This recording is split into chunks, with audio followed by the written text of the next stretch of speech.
today. I'm going to add the link in the chat. If you would like to come up and talk, good morning, good day. I haven't been asleep yet. I took a quick nap. Sleeping is. So, what do y'all think about this water park incident? Like, if you want to cam up, you can cam up. You can turn your camera on. You don't have to show your whole. You don't have to show your face.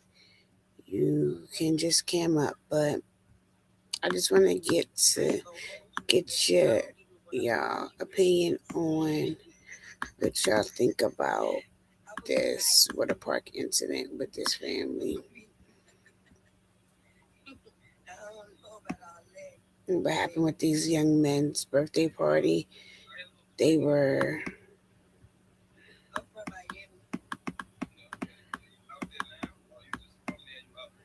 they were denied access to the party after their parents had put a deposit, or their dad had put a deposit on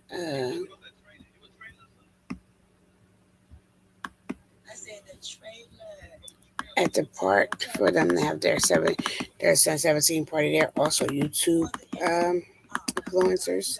They do YouTube. They're like 60 some K followers, but it just was the lady just denied them access before they could even get into the park and said that it was she felt uncomfortable and canceled. I'm trying to get this link up for y'all. Canceled the party. Like I just don't understand it. And they didn't let them come in at all, y'all. You guys, they didn't let them in at all. So you can just understand that.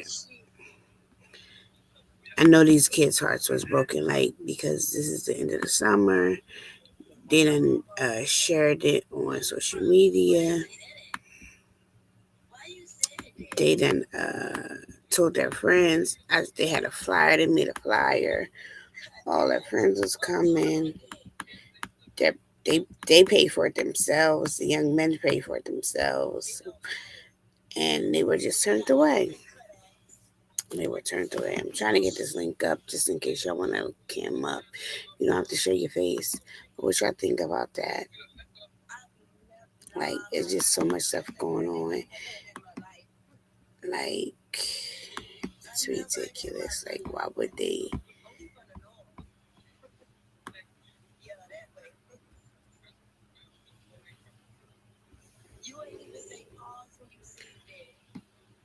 Like, why would they deny access to these kids and their family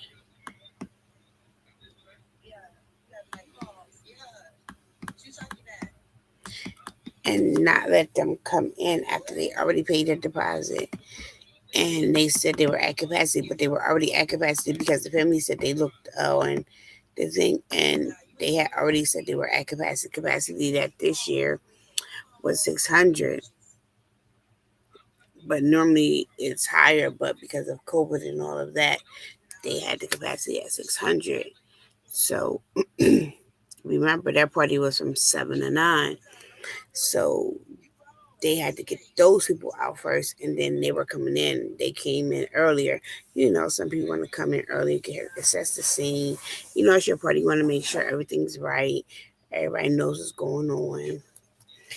All the kids is there, and it's not like the parents wasn't there because in the video you see that the mom and the dad was going to be present, and they still was denied access, and it was just like because she was uncomfortable. That is the reason. And then they said, I seen a press release. They have lawyers now, and she said that she said that she that they had well over 600 people, but the cops didn't say that. They didn't say that. So, but how could you know if it was well over 600 people if if you're still letting out people that's already at the park. You know what I'm saying? It was people already at the park still that was there.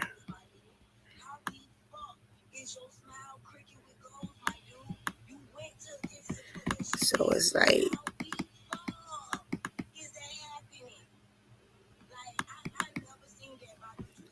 so how is it? Was it at a capacity when you still have kids coming out of the water park that was already there?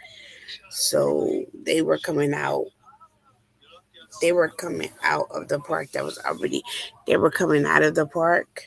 So that means that you had some people that were coming into the party and then you still have people that was coming out of the party. So how could you determine which was which? Like, you understand what I'm saying?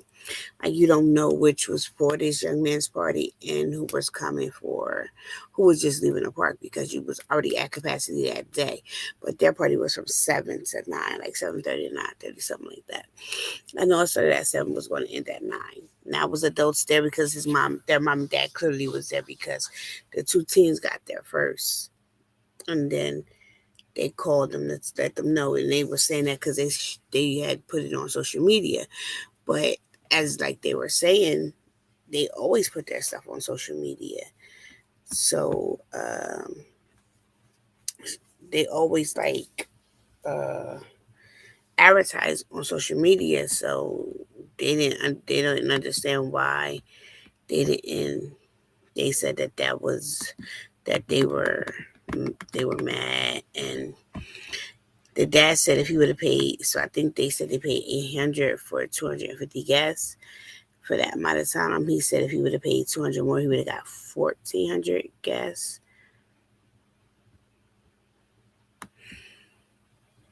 And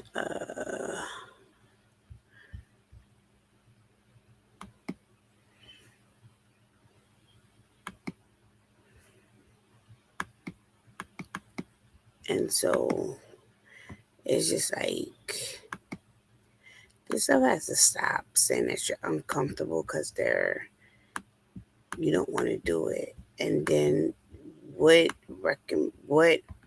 what is going to be done to this woman who did that to them, to these kids? These are kids at the end of the day, and they were looking to have fun with their friends. Like, even in a press release, you can still see that they were sad about the situation, that they couldn't have their party. So it's just like, so it's like, what do they do now? What do they do? And then their friends is like still waiting.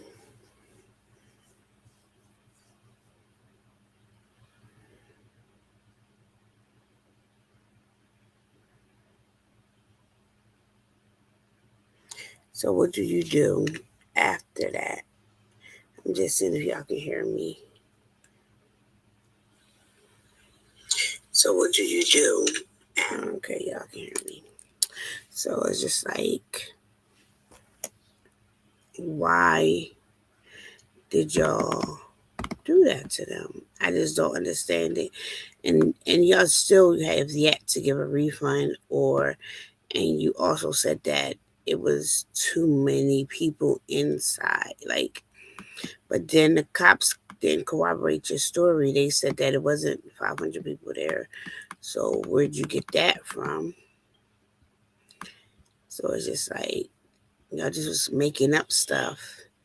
Just not so these kids for the like y'all was just making up stuff.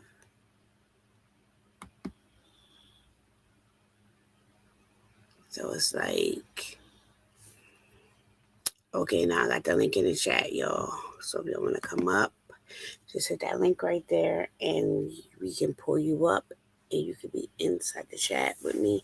You can turn your camera off. You don't have to show your face and you can speak on the situation. So, what do you think about the situation?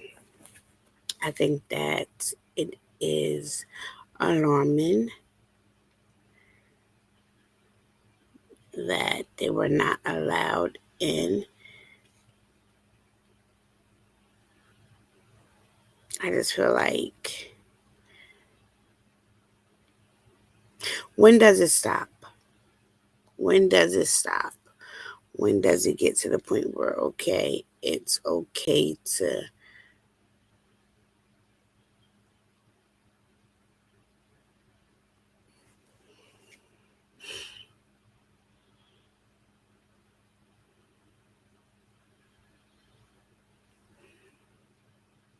be able to not be scared, to be able to go to events, to be able to have events, to be able to do things without people saying, oh, we're scared because it's a bunch of African American people coming. Like, that is just so, just, it just needs to, when it's like, and from what I'm seeing and hearing, this is not the first time they have done that. Like, they have a lot of issues with racism at this park. So it's like, when, just like with Sesame Street, like, you're getting money from everybody. Everybody's paying the same amount of money. Let's start here. Everybody's paying the same amount of money, right? Okay. So if everybody's paying the same amount of money, right? Then we should get the same amount of the same treatment that that other person is getting. Not the treatment that you think that we deserve. The treatment that you're giving to the other person. Because that is what we're supposed to be doing as human beings in the first place. We're supposed to be treating everyone with love and care. Because that is how you would want to be treated. What if that was your child? If that was your child, then you would be pissed off. You would be mad. You would be upset. But when you look at it in a different light, then it's, oh, they're just doing too much. They're out of control. They don't know how to control themselves. No, it's not that. It's, we want the same treatment. Like, why we can't get the same treatment as everyone else?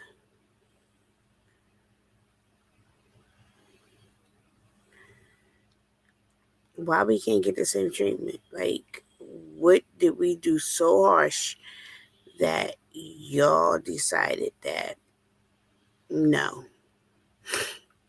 we can't get the same treatment? We're not allowed in. We can't. We can't. We are not allowed in. We can't.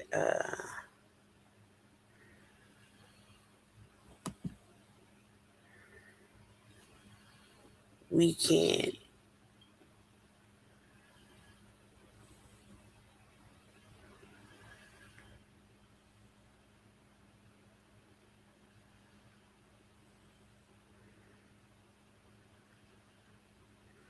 So, what do you think that is good at? Like, I don't understand. Where y'all think that that is okay, and it's just because at the end of the day, these are kids. I'm talking about the kids. We as an adults, we understand. We don't. I mean, we as an adults, we understand what it is, but these are babies. As I'm watching these videos, as Sesame Street is walking by these babies, it is ridiculous.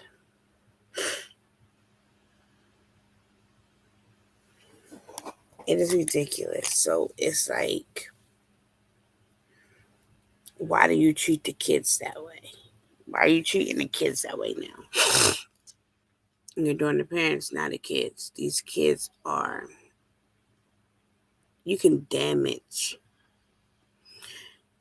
you can damage a grown up by doing things that y'all doing. But just think about kids. Kids are like, right now, they're sponges, they're influenced, they're learning. We're supposed to be their teachers, and y'all are just dogging them out at a young age. And as much as I can fight, I'm gonna fight. Like, not mine. I'm not gonna let people do that So Sesame Street is off the books for my kids. Like just certain places. Like if you know these places are not good, don't go. Like just avoid it. Just avoid it at all costs. And then teach your kids like still be respectful. This is what's going on in the world.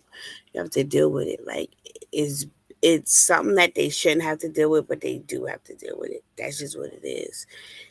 It's something that we shouldn't have to go through, but we do. We're still going through it every day, all day.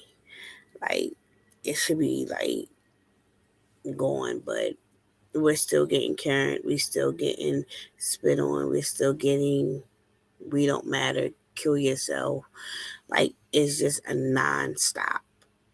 So these kids, I hope that they get the justice that they deserve. Like I know the party's over. I know his 17th birthday is over, but I hope that a lesson was learned, that they understand, and I hope that it doesn't change because their manner and their demeanor. I can tell that they're well raised, well raised young men, and I hope that this is doesn't take them off a course of who they are and what they are becoming, because things like this can derail you, take you off of that track and put you on a different track, a track that you don't belong on. So I hope that this doesn't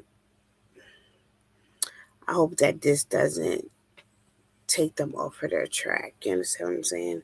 So I hope that it just keeps them going, and it's just it's crazy, but it's things that we deal with.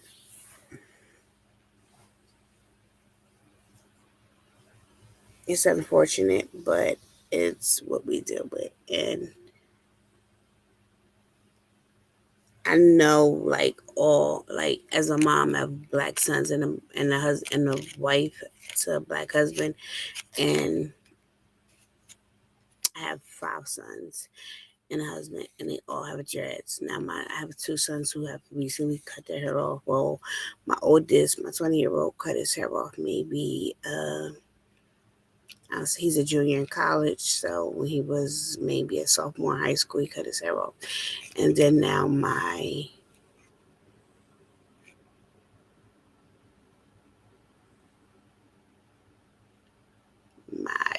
fifth to youngest child cut his hair off.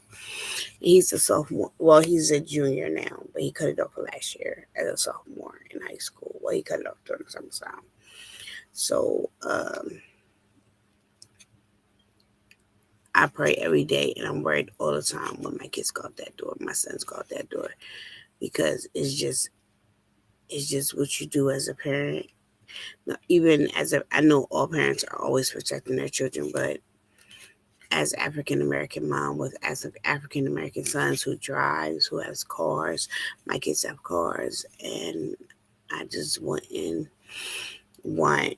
them to go through any of that. Like I don't want that, none of that racial profiling to go down. But they know how to respect people, but a lot of people respect, but it's still things still happen. So you just try to school them, you try to teach them, you try to prepare them for anything. But with God on your side, then and you pray, and you cover them. I cover my kids with the name blood of Jesus, like, and my husband, because it's just terrible out there right now. So not just with racial profiling, but just with everything, with the crime rate, with the killings. Like I don't know what's going on, and it's just killing after killing after killing after killing after killing, and these men are killing these women at a rate like. I just seen the one story when the guy he just got out of jail. 2 days later, his mom bailed him out. The same woman she bailed out. He stabs her. She runs to the neighbor house and tells the neighbor to call the cops because her son is going through a rampage, stabbing people. He stabs his girlfriend of they were together for so many years. Stabbed her and killed her. Stabbed her. His stepfather killed him. Threw his baby out the window. Like, it's just crazy nonsense. Like, nonsense. Like, what is going on? Then you got that nurse who was mad because was mad at her boyfriend, and she ran that red light and she killed them 6 people. Like, and I just seen that it was another shocking detail on that too. Like, I'm about to listen to it real quick so y'all can hear it. But it's another detail on that. Like, so it's just like, what is going on?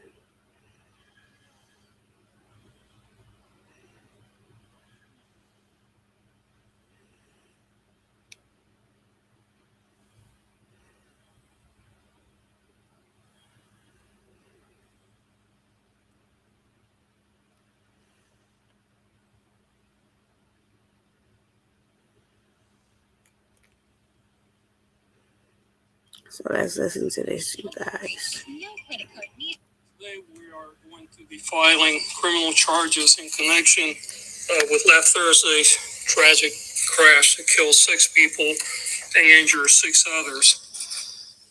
Ms. Nicole Litton will be charged with six counts of murder and 5 counts of gross vehicular manslaughter. Preliminary investigation shows that Litton may have been traveling at approximately 90 miles an hour when she ran through a solid red light. If convicted as charged, Ms. Litton faces up to 90 years to life in prison. While the wreckage of this fiery crash at the intersection was removed and traffic eventually resumed, there's catastrophic damage to the families and friends of those killed and injured. It's not only a tremendous loss to the families, but to our entire community who learned of this incredible tragedy or watched the now viral video of the collision. I'm sure this is a great time of grace, Sarah, for grieving, for the families grieving and friends of those who will forever be affected by this. My office will do all the work that we can with the families during this difficult time. Our Bureau of Victim Services will provide services and assistance to those that need it. It's crazy. Like, so you speed through the light because you're mad at your boyfriend, and now 6 people are killed. Like,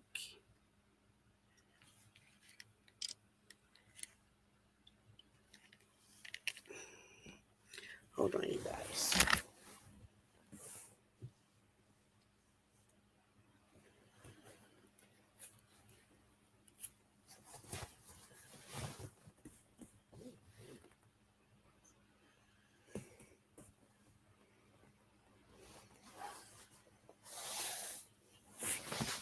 Like, what could make you want to run a light like that? Like, I don't understand what was on her mind. Like, what was it like? I don't understand it.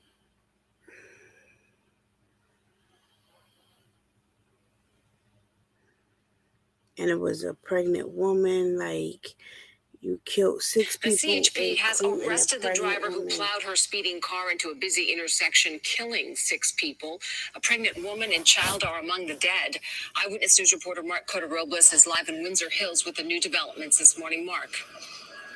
Giovanna, good morning. The corner intersection of Slauson and La Brea is back open this morning, the site of one of the worst crashes we've seen in a while. We have a photo to show you this morning. It's of the first victim identified, 23-year-old Asheray Ryan, also killed her unborn baby boy. Repairs underway at Slauson in La Brea today, one day after a horrific crash here. It was captured on surveillance video as traffic moved through the intersection on Slauson. Disaster. A fire at the intersection of La Brea and Slauson. We have multiple cars involved, multiple cars on fire. When a car speeding ran the red light on La Brea, the fireball was immediate. 6 people were killed, including the pregnant woman, an infant, and 3 other adults. I've seen accidents, but I've never seen anything like this.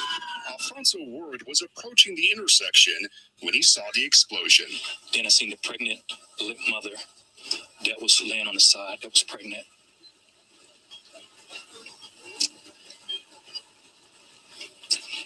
Then you see the child, the baby.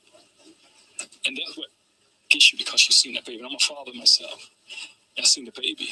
And their lives are gone because, I don't know, person running a light. The driver, CHP says, was responsible as a woman in her 40s driving a Mercedes coupe. That surveillance video appearing to show she made no effort to slow down. She survived. Along with those killed, 7 others were injured, including several children. Today, song and prayer here at the intersection. Even for those who did not know the victims, their hearts are broken.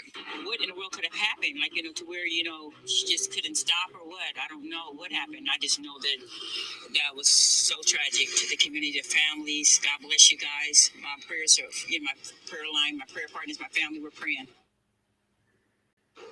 And back out live, CHP says the driver of that Mercedes has been arrested, will likely face charges of gross negligence and vehicular manslaughter. Giovanna, we cover things a lot. This one is hard to make sense of. What that man witnessed here at the scene, just awful. Hello, I'm Mark Brown. Get more great ABC7 content by clicking the subscribe.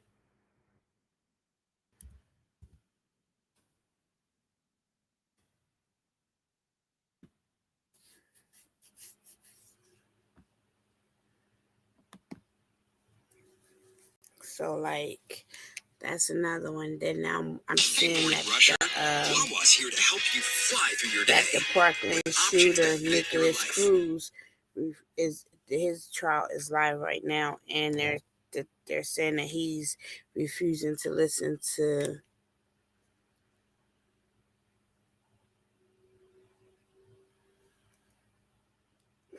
the it says Nicholas Cruz refuses to listen to the audio of him murdering students.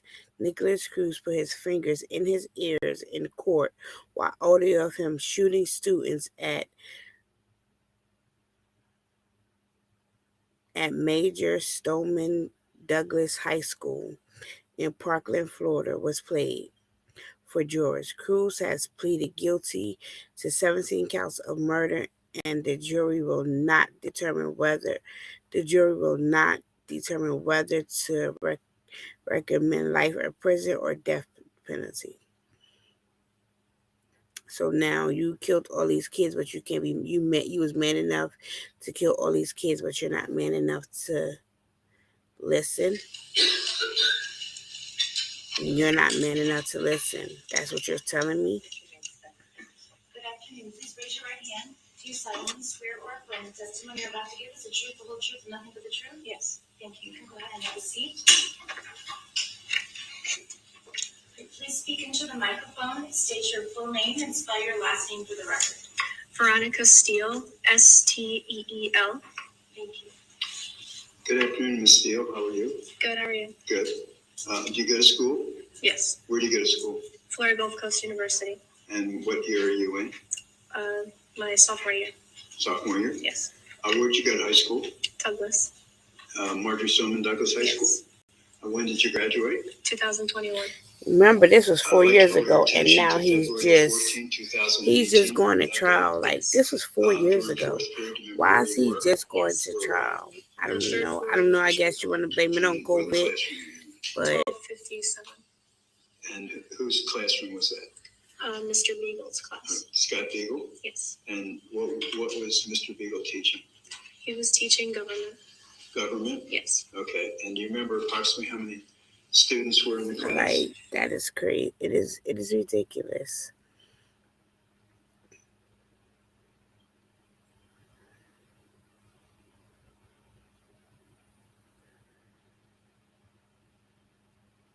Then you got a crash. A dramatic video captures a crash on I-35 East involving teens in a stolen Kia, police say. New video shows a chaotic crash of a stolen rental car involving teens. Traffic cameras capture police trying to stop the vehicle on 35 East in Little Canada. The car crashed into the median twice, and 4 people came running out and across the busy highway. All 4 are arrested. Like, what is going on? Let's get another story. Like, it's just up and down your feet. That's just all up and down your feet. This is all you see.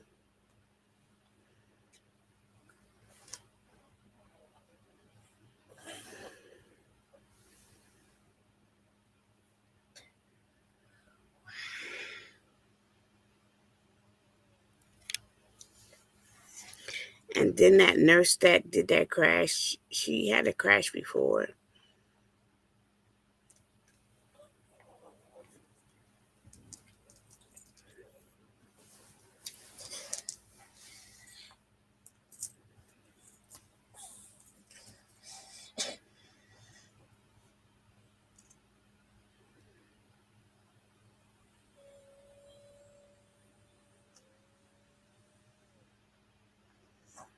So, like, I'm just thinking, like, what is going on?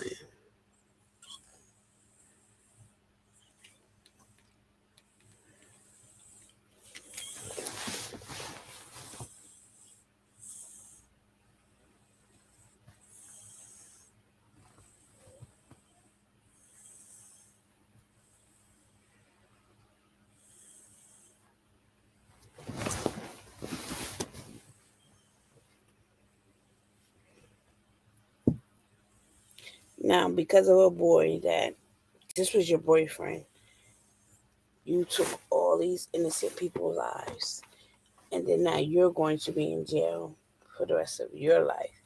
That is 6 people, a baby. You did attempt to stop. They see it on camera, so you can't deny what you're gonna plead insanity. Like, that's what everybody want to always do.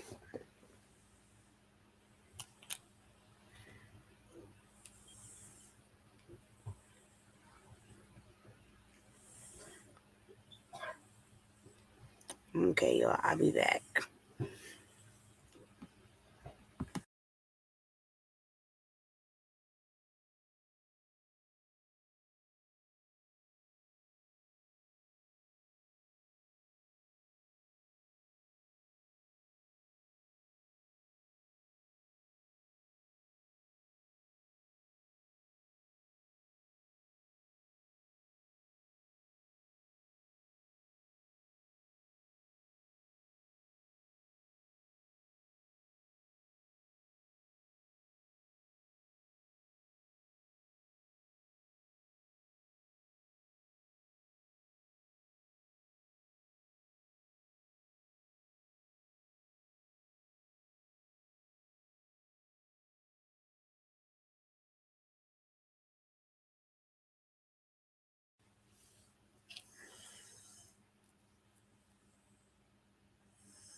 Here's a death in jail. Death of Tanisha Chappelle. The tapes, the footage was highly temporary. It's been almost a year since the 23-year-old mother died in this Jackson County jail. She'd been vomiting and was lethargic for 16 hours before she was taken to the hospital. The case was eventually closed and her cause of death was ruled undetermined. But shocking new jailhouse interviews and letters from inmates, it could point to a racially motivated crime. I'm Justin Carter. This is a TSR Investigates update.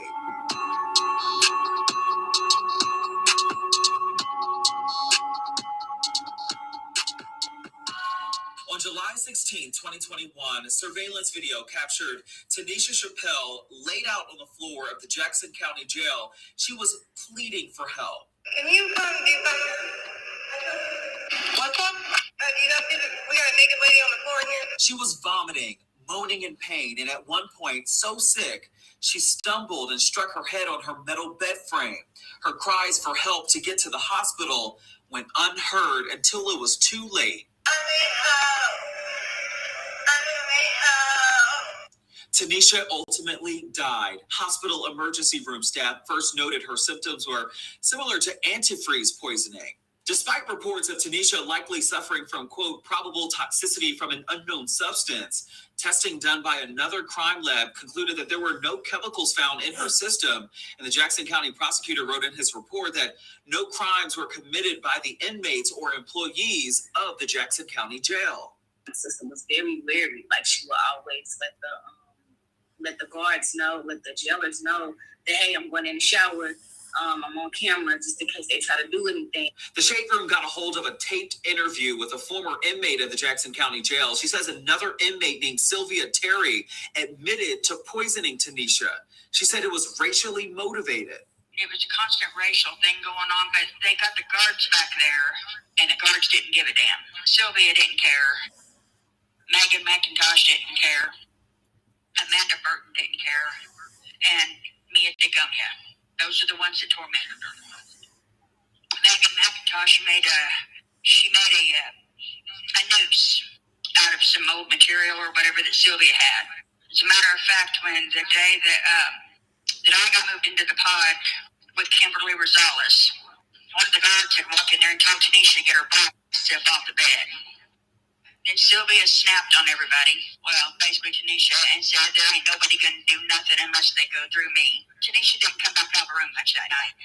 And within a few hours, she was getting really sick. They put a target on her back, and they supposed to hash this plan. And it was only supposed to make her really sick. In this letter, another inmate wrote that there were two other inmates that devised a plan, and they spiked her, quote, stuff with cleaner, and they contaminated her pop, pickle juice, and food. It goes on to say that they never meant to kill her, just wanted to make her sick so they could take Tanisha out of their pod.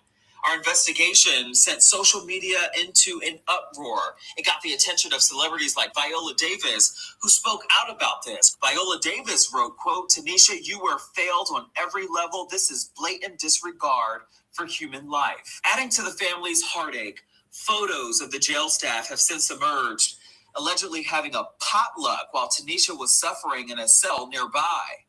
We ain't gave up yet. We ain't giving up yet. What started as a criminal case now has evolved into a civil case. Tanisha's family says that they will be marching to the Jackson County Jail on July 16th, 1 year to the day that she died. They say they will not stop and will continue to press the FBI and the Department of Justice in the fight to hold both the Jackson County Jail and those inmates accountable. Do Black women's lives really matter? Do we really matter? Do we? I ask myself that every day.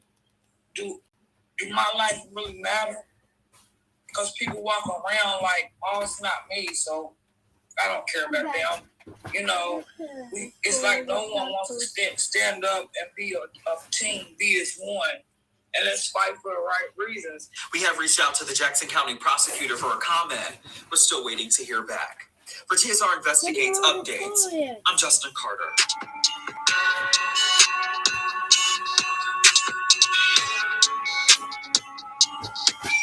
Hello, roommates, and thank you for watching our YouTube channel. Do you want more TSR Investigate? Okay, you guys, I'll be back. My son just came back from the hospital. He had a little asthma attack, and my husband took him, so I'll be back, you guys. Like, maybe an hour when he goes to sleep. So, until then, 1325 Nation, and if you're watching this video after it's been recorded, please subscribe, please comment, please like. Tell a friend. See ya.